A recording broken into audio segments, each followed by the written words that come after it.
எல்லாருக்கும் வணக்கம். சந்தோஷ். தமிழ் சினிமாவோட டான் திங் மியூசிக் சந்தோஷ். ஏன் சொல்கிறேன் அப்படின்னா, முதல்ல ஏன் அவர்கிட்ட இருந்து ஆரம்பிக்க அப்படின்னா, எல்லா படத்தையும் அவர் சொல்லிடுவார் என்கிட்ட வந்து. டூரிஸ்ட் ஃபேமிலி வந்து ஃபஸ்ட்டு எடுத்தோடனே தலைவா படம் ஹிட்டு அப்படின்னு சொன்னது சந்தோஷ் தான். அதே மாதிரி மாமன் வந்து தலைவா வந்துருங்க, மாமன் வந்து கண்டிப்பாக ஒரு முக்கியமான படமாகும் அப்படின்னு சொன்னார். அவரை பார்த்து பாசிட்டிவாக இருக்கும். அதனால் அவரை பார்த்த உடனே ஒரு சந்தோஷம் வந்துடுச்சு. எல்லாருக்கும் நன்றி. ரொம்ப சந்தோஷமாக இருக்குது இந்த நிகழ்ச்சியில் கலந்துக்கிட்டதில். ஏன்னா சூரியனை ஃபஸ்ட்டு முதல்ல சொல்லணும். எனக்கும் சூரியனுக்கும் ஒரு எமோஷனலான ஒரு கான்டாக்ட் இருக்குது. ரெண்டு பேரும் கிட்டத்தட்ட ஒரே வீட்டிலேருந்து வந்த மாதிரியான ஒரு உணர்ச்சி தான். நிறைய இரவுகள் நான் அஸ்டினேட்டராக இருந்த காலகட்டத்தில் இருந்து நிறைய இரவுகள் ஒன்றா பேசிகிட்டு இருந்திருக்கோம், சிரிச்சிருக்கோம், விளையாண்டுருக்கோம். அப்போல்லாம் வந்து உண்மையாகவே மனசில் தோணிக்கிட்டே இருக்கும், இந்த மனுஷன் வந்து இவ்வளோ இயல்பாக இருக்கார், இவ்வளோ வாழ்க்கை இருக்குது இவர்கிட்ட. இவர் வந்து அப்போது வந்து சூரியனுக்கு நான் பழக ஆரம்பிக்கும்போது சூரியனுக்கு கொஞ்சம் மோசமான காலகட்டம் தான் நினைக்கிறேன் சினிமாவில். அவர் காமெடினா தொடரலாம், காமெடி ஒர்க் அவுட் ஆகாமல் போன காலகட்டம் மாதிரி பேசிகிட்டு இருப்பாங்க எல்லாரும் பக்கத்தில். அப்போ அவர் வந்து நைட்லாம் உட்காந்து ஒன்றா விளையாடும்போது அவரை பார்த்துக்கிட்டே இருப்போம். அவரோட உடல் மொழி, அவர்கிட்ட இருக்கக்கூடிய அந்த சென்ஸு, கதையை பற்றி பேசும்போது உள்ள சென்ஸு, நிறைய நாள் யோசிச்சுட்டே இருக்கும்போது இவர் வேறு மாதிரி ஒன்று பண்ணால் எப்படி இருக்கும். அப்போ நான் படம் பண்ண ஆரம்பிக்கல, வேறு மாதிரி பண்ணால் எப்படி இருக்கும் அப்படின்னு நாங்கள் எங்கள் ஆஃபீஸுக்கெலாம் பேசிகிட்டு இருப்போம். அது நிகழும். எப்போ நிகழும் இந்த மாதிரி ஆட்கள் கதைக்கு தேவையான, நம்ம கதைக்கு நம்மளோட வாழ்க்கைக்கு நாம் யோசிக்கிற கனவுகளுக்கெல்லாம் தேவையான மனிதர்கள் ரொம்ப சாதாரணமாக அலைஞ்சிக்கிட்டு இருக்காங்க. இவங்க எப்போ ஹீரோ ஆவாங்க அப்படின்னு நம்ம நினைப்போம்ல. இப்போ நான் பெரிய எறும்புமால் கதையை வச்சுட்டு இருக்கும்போதெல்லாம் ரொம்ப சாதாரண ஒருத்தர் தேவைப்பட்ட நல்லா இருக்குமேன்னு சொல்லிட்டு அலைஞ்சிட்டு இருப்போம்னா அவங்களுக்கான மார்க்கெட் இருக்காது, அவங்கள சொன்னாலே ஏற்றுக்க மாட்டாங்க. இந்த மாதிரி ஆள் ஹீரோ அப்படின்னாலே கதை வந்து டம்மி ஆகிடும். இப்படி இருக்கக்கூடிய காலகட்டத்தில் இவங்க ஹீரோவானால் எப்படி இருக்கும் அப்படின்னு தோணிக்கிட்டே இருக்கும். அதை அத்தனையும் சாத்தியமாக்கியிருக்குங்க இப்போ. ரொம்ப சந்தோஷமாக. ஏன்னா அது ரொம்ப மாதிரி அவ்வளோ பவராக இருக்குது இப்போ நினைக்கும் போது. நீங்கள் கருடனாக இருக்கட்டும், கொட்டுக்காளியாக இருக்கட்டும், இப்போ அடுத்து மாமனாக இருக்கட்டும், விடுதலையாக இருக்கட்டும், விடுதலை நீங்கள் செலக்ட் ஆனால் அடுத்த செகண்டே அது நடக்க போகுது அப்படின்னு தெரிஞ்சிருச்சு. அதனால் வந்து சூப்பர்ண்ணே. நிறைய விஷயம் பேசியிருக்கோம். நிச்சயமாக என்ன சொல்கிறது, எப்படினாலும் சூரியன் இருக்காரா, யாருமே இல்லாத போகும்போது சூரியன் இருக்காரா அப்படின்னு யோசிச்சுட்டு வாழலாம். அப்படி ஒரு கதை இருக்குது. எப்படி பார்த்தாலும் சூரியன் இருக்காரு அப்படிங்கிறது அவங்க வந்து மனசுக்குள்ளே. சூரியன் இருக்காருன்னு ஏன் சொல்கிறேன் அப்படின்னா, நிச்சயமாக நீங்கள் யாருமே பண்ண மாட்டேன்னு ஒரு கதை சொன்னாங்கன்னா அந்த கதையை கொண்டுகிட்டு சூரியன்கிட்ட போகலாம் அப்படிங்கிற மாதிரியான ஒரு உறவு முறை ரெண்டுத்துக்குள்ளே இருக்குது. ரொம்ப நன்றிண்ணா. அப்புறம் வந்து இந்த படத்தோட டைரக்டர் பர்சன், எனக்கு அவர் வந்து ஒன்று சொல்லணும். ஏன்னா ரொம்ப பெரிய விஷயமாக நான் பார்க்குறேன். அந்த படத்தோட வெப் சீரிஸோட ஒரு ப்ரெஸ் மீட்டில் அவர் பேசினார். நான் ஒரு ஃப்ளாப் டைரக்டரு, விமல் ஒரு ஃப்ளாப் ஹீரோ, அப்புறம் வந்து ப்ரொடியூசர் ஒரு ஃப்ளாப் ப்ரொடியூசரு, நாங்கள் 3 பேரும் சேர்ந்து ஒன்று பண்ணியிருக்கோம், நீங்கள் வந்து பாருங்களேன் அப்படின்னு ஒரு வார்த்தை சொன்னார். நிஜமாகவே அது பெரிய விஷயமா இருந்துச்சு. எல்லோரும் சிரிச்சுக்கிட்டு ஆஃபீஸில் பேசிக்கிட்டு இருந்தாங்க. அதுக்கப்புறம் நான் வந்து மாமன்னன் ஷூட்டிங்கில் இருந்தேன். உதய் சார் தான் என்ன சொன்னார், விடுதலை விலங்கு சீரீஸ் பார்த்தீங்களான்னு கேட்டார். நான் சீரீஸ்லாம் பெருசாக பார்க்க மாட்டேன் சார் அப்படின்னா, டைம் இல்லை அப்படின்னு சொன்னேன். இல்லை அது நீங்கள் பாருங்களேன் அப்படின்னு சொன்னார். டெய்லி மாமன்னன் ஷூட்டிங்கில் நான் வந்து டெய்லி நைட் உட்காந்து பார்த்துட்டே இருந்தேன். அவ்வளோ சர்ப்ரைஸாக இருந்துச்சு. ஏன்னா நம்ம எதிர்பார்க்கவே இல்லைல்ல. நம்ம என்ன நினைப்போம்னா, நம்மக்கிட்ட இருக்க சில விஷயங்களை வச்சுக்கிட்டு நம்ம இது இவ்வளோ தான் இருக்கும், இதானே இருக்குன்னு நினச்சிட்டே இருப்போம்.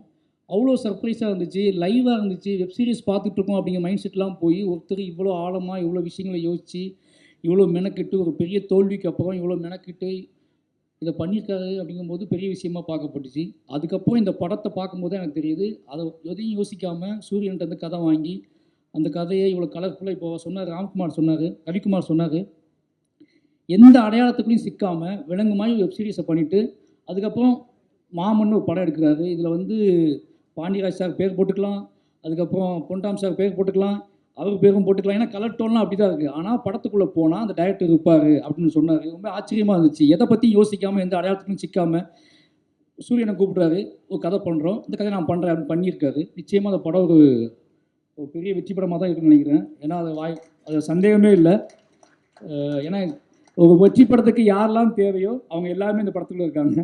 யாரெல்லாம் தேவைன்னு நான் சொல்கிறது வந்து திறமையானவர்களுக்கு மட்டும் கிடையாது. ஒரு நல்ல விஷயம், நல்ல மனிதர்கள் ஜெயிக்கணும்னு நம்பக்கூடிய ஆட்கள் நம்ம பக்கத்தில் இருக்க நினைப்போம்ல, அப்படியாப்பட்ட மனிதர்கள்லாம் அந்த படத்துக்குள்ளே இருக்காங்க அப்படின்னு நான் நினைக்கிறேன். அதுக்கப்புறம் ஐஸ்வர்யா, ஃபஸ்ட் மீட் யாரெல்லாம் ஞாபகம் இருக்குது, லண்டனில் பார்த்தேன்னு நினைக்கிறேன். ரொம்ப ஆச்சரியமாக இருந்துச்சு. இன்றைக்கி இங்கே பார்க்கும்போது ரொம்ப ஆச்சரியமாக இருக்குது. அங்கே பார்த்ததுக்கும் இங்கே பார்த்ததுக்கும் ஆச்சரியமாக இருக்குது.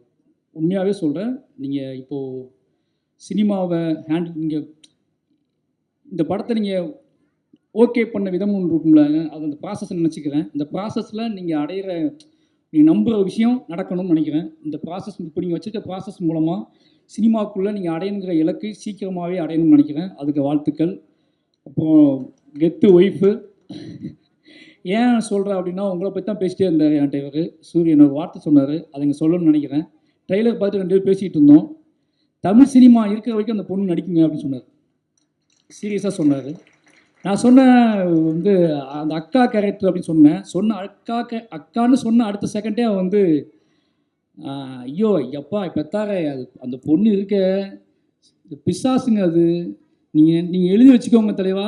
அந்த பொண்ணு வந்து தமிழ் சினிமாவில் படம் கடைசி எவ்வளோ நாள் எடுக்காங்களோ அவ்வளோ நாள் அந்த பொண்ணு நடிக்கணும்னு நடிச்சிட்டே இருக்கும். அவ்வளோ பிசாசுன்னு சொல்லி என்கிட்ட சொல்லிட்டு இருந்தார். உங்களை பற்றி மட்டும்தான் பேசிகிட்டு இருந்தார், ரொம்ப நேரம் பேசிகிட்டு இருந்தார். ஏன்னா இந்த படத்தை வந்து நான் கேட்டேன், தங்கச்சி கேரக்டர் எப்படி பண்ணாங்க அப்படின்னு கேட்டேன், அக்கா கேரக்டர் எப்படி பண்ணாங்கன்னு கேட்ட அடுத்த செகண்டு ஃபுல் ட்ரெய்லருக்குமான மொத்த எமோஷன்லையும் உங்களை பற்றி மட்டுமே சொல்லிட்டு இருந்தார். நிச்சயமாக அந்த படத்துக்கான அது எனக்கு புரிஞ்சிக்க முடியுது அதை. ஏன்னா ஒரு சூரியனை மாதிரி ஒருத்தர் வந்து அக்கா அப்படிங்கிறது அவர் கதை இது. இந்த நாங்கள்லாம் வந்து சொந்த கதை தூக்கிட்டு அலைஞ்சிட்ருக்கோம்.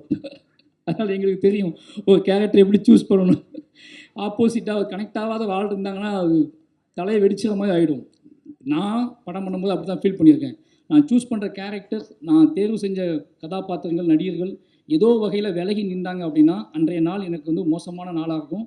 ஒன்று நான் அவங்களுக்கு சைக்கோவாக தெரியுவேன், இல்லை அவங்க எனக்கு சைக்கோவாக தெரியுவாங்க. அது எனக்கு என்ன பண்ணே தெரியாது. அப்போ போய் கெஞ்சுவேன், போய் நைட்டுக்கான போய் கெஞ்சுவேன். அது எங்கள் அம்மா அப்படிம்பேன், அது எங்கள் அக்கா அப்படிம்பேன், அது எங்கள் அண்ணன் அப்படிம்பேன். ஏன்னா அப்படியே தூக்கி வச்சுருவோம் முன்னாடி. அது நீங்கள் வேறு யாரும் கிடையாதுங்க, அது எங்கள் அண்ணன், அதனால தான் உங்கள்கிட்ட அப்படி வேலை வாங்குறேன், புரிஞ்சுக்கோங்கன்னு சொல்லுவேன். ஏன்னா நிஜ மனிதர்களை நம்ம கதாபாத்திரங்களாக மாற்றும் போது நமக்கு தாங்கிக்க முடியாது சில விஷயங்களை. ஒரு சினிமாவுக்காக எக்ஸ்பீரியன்ஸ்க்காக ஒன்று பண்ணுறோம் அப்படின்னா அது ஓகே. நமக்குள்ளே வழியை ஏற்படுத்திய நம்மளை ரொம்ப நமக்குள்ளே இத்தனை நாள் தங்கி போன ஒரு கேரக்டரை இத்தனை நாள் நம்மளை வந்து நமக்குள்ளே உலுக்கி உரமாகி என்னைக்காவது நீ வெளிக்காட்டிட மாட்டியா அப்படின்னு ஏங்கிக்கிட்டு இருக்க கேரக்டர்ஸ் அது எல்லாமே. அந்த கேரக்டர்ஸை நம்ம வந்து போர்ட்ரேட் பண்ணும்போது அது சரியாக பண்ணலை, அதுலேருந்து ஏதோ ஒன்று கூட நம்ம தென்பட மாட்டேங்குது அப்படின்னா அது பெரிய பெயின். கேரக்டர்ஸ்ட்டை ஒவ்வொரு நடிகர்கள்ட்டையும் எங்களை மாதிரியான கிரியேட்டர்ஸ் எதிர்பார்க்குறது என்னென்னா, நான் நினச்சிக்கிட்டு இருக்க கேரக்டர்ஸ், அந்த கேரக்டர்ஸோட ஆட்டிடியூட், அந்த கேரக்டர்ஸோட ஏதோ ஒரு தன்மை இந்த நடிகர்கள்ட்ட வெளிப்பற்றாதாலும் இயங்குவோம். அப்படி வெளிப்படுத்தக்கூடிய அத்தனையும் வெளிப்படுத்தக்கூடிய நடிகர்கள் தான் அந்த படத்தில் இருக்காங்க அப்படிங்கிற ஒரு பெரிய சந்தோஷம். அதுக்கெல்லாம் டானா ராஜ்கிரண் சார் இருக்கார். சார் ரொம்ப என்ன சொல்கிறது, அம்மா அது சொல்ல முடியாது சார். நான் இப்போ அந்த இடத்துக்கு வந்துட்டு எல்லாருமே நிறைய பேசின மாதிரி இருக்கும். கிட்டத்தட்ட நல்லா ஞாபகம் இருக்குது, நம்ம கலைஞர் 100 நிகழ்ச்சியில் தான் அவங்க கூட உட்காந்துருந்தேன் ஒரு 3 hours. அப்போ நீங்கள் என்கிட்ட பேசினது, வடிவேல் சார், நீங்கள் நானும் 3 பேரும் பேசிக்கிட்டது ரொம்ப ரொம்ப சந்தோஷமாக இருக்குது சார். அது இத்தனை நாள் சினிமாக்குள்ளே நீங்கள் இவ்வளோ நாள் இருந்து கிராமத்து கதைகளோட, கிராமத்து மனிதர்களோட அத்தனை வேர்லேருந்து பிடிங்கிட்டு வந்து அது அத்தனையுமே வந்து நீங்கள் கடத்தின விதம் இருக்குல்ல, இது இன்றைக்கி எல்லாமே எங்கள் எல்லாத்துக்குமே வந்து அதுதான் மூல பாடமாக இருக்குது. நான் நிச்சயமாக சொல்கிறேன், உங்களோட படங்கள், உங்கள் கிராமத்து படங்களோட உங்கள் படங்கள் பார்க்கும்போது ஒரு கேரக்டரை எப்படி சாதாரணமாக நம்ம கடந்து போகக்கூடிய கேரக்டரை வந்து சாதாரணமாக நம்ம வீட்டில் சாதாரணமாக தெரியக்கூடிய மாமா, சாதாரணமாக தெரியக்கூடிய மதினி, சாதாரணமாக தெரியக்கூடிய அக்காக்கள், இது எல்லாத்தையும் நீங்கள் ரொம்பவே அவங்களுக்கெல்லாம் உயிர் ஊட்டி அவங்களாம் தெய்வங்களாம் மாற்றி விட்ருக்கீங்க. அதோட வெளிப்பாடுகள் தான் மாமன் வரைக்கும் இருக்குது. நிச்சயமாக சொன்னால் உங்களோட பாதிப்பு இல்லாமல் இந்த மாமன்கள்லாம் உருவா வாய்ப்பே கிடையாது. மாமனும் உருவா வாய்ப்பு கிடையாது, வாழையும் உருவா வாய்ப்பு கிடையாது. அது உங்களுக்கு எப்போவுமே நாங்கள் நன்றி கடன் பட்டிருக்கோம். அப்போ வந்து டீமில் வேலை செஞ்ச எல்லாத்துக்குமே நன்றி சொல்லணும். எனக்கு ஒவ்வொருத்தர் தனியாக சொல்ல முடியல. விவேக் சார், விவேக் தெரியும், அவர் கண்டிப்பாக இந்த மாதிரி படத்துக்கெலாம் வந்து என்ன சொல்கிறது, உணர்வு, குடும்பம், உறவு அப்படின்னா இறங்கி வேலை செய்ய அமைச்சுவார். நிச்சயமாக நல்லா எழுதிப்பீங்கன்னு கேள்விப்பட்டிருக்கேன். அப்புறம் மியூசிக் டைரக்டர், எனக்கு பேர் தெரில, நிஷாமா, ஓகே, நாங்கள் 2 பேரும் பேசிக்கிட்டு இருந்தோம், தமிழ் பேசுவாரா மியூசிக் டைரக்டர் அப்படின்னு சொல்லி. அவர் வந்து தமிழ்லேயே பேசினார். ஓகே ஓகே, சந்தோஷ் பின்னாடி இருந்து பேசிகிட்டு இருக்கு. நிச்சயமாக நீங்கள் பேசின விதத்திலே புரியுது இந்த கதையை நீங்கள் எப்படி உள்வாங்கிக்கிட்டீங்க அப்படின்னு சொல்லி. நிச்சயமாக உங்களோட ஒரு பெரிய ஜேர்னி தமிழில் ஸ்டார்ட் ஆகுதுன்னு நினைக்கிறேன். ரொம்ப நன்றி, எல்லாத்துக்குமே ரொம்ப நன்றி. நிச்சயமாக ஒரு சூரியனுக்கு அவர் வந்து அவரே ஒரு தேரை உருவாக்கி, அவருக்குன்னு ஒரு தேரை உருவாக்கி, அந்த தேரில் அவரே ஏறி உட்காந்துட்டு அவரே எடுத்துகிட்டு போயிட்டுருக்காரு. அதனால் அந்த தேரை யாருமே பிடுங்க முடியாது. வாழ்த்துக்கள்ங்க, ரொம்ப நன்றி, தேங்க்யூ.